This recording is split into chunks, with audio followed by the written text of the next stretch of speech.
We're at the headwaters of the Garrison Creek, and has been, as long as we've studied it, which is going on nearly 20 years now, a refuge for native sea-run cutthroat trout, coastal cutthroat trout, that have managed to make it up and down this stream, certainly for many, many centuries. They are genetically distinct from any of the other coastal cutthroat trout populations that have been sampled by state fisheries laboratories.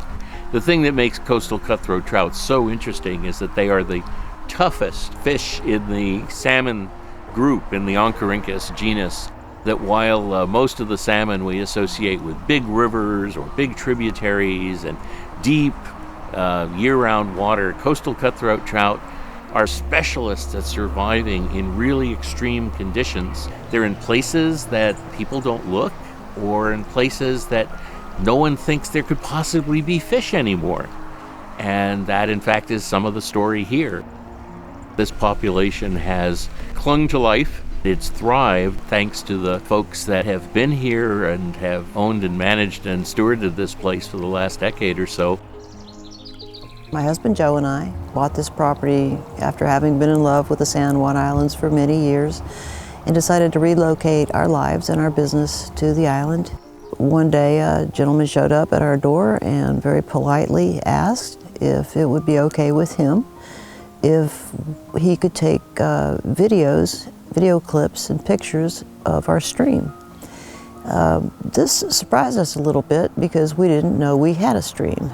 Truly, at the time, the property as we purchased it was very, very overgrown, had a tremendous amount of vegetation. There was a stream barely surviving, winding through the front of the property, but it was not entirely dry, but it was definitely struggling. This is still in good enough condition that the cuts are here, and we found them, and they're doing well, and we're hoping very much that this population can be saved, because as far as we can tell, this is probably the last sea-run cutthroat population, native population, in the San Juan Islands. As we removed the vegetation over the years, the water flow came up dramatically and is now a year-round, well-flowing stream. The stream corridor has been relatively well protected. It's shady, it's relatively unmodified. It's been taken care of in a way that has meant that there's sufficient water, clean water, and not any serious disturbance that would have extirpated these fish.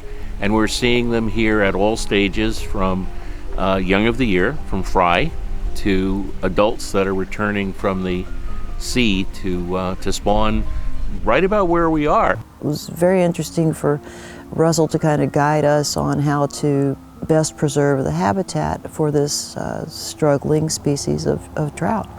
So he advised us on things like what vegetation to leave, what vegetation to remove, how to remove it, things I had never heard of like shelves and undercuts, taught us how to build those. Russell would come out with students and interns and educating others along the way. The native crayfish. It's always something new, some new discovery. It shows you make good habitat and everything wants to live there. Without Russell's instruction and passion, this would definitely not have happened. We're presently in the process of selling the property with regrets. Our deepest desire is that we can find an owner to transition to that shares with us and the community the purpose and the value of letting this land continue to thrive.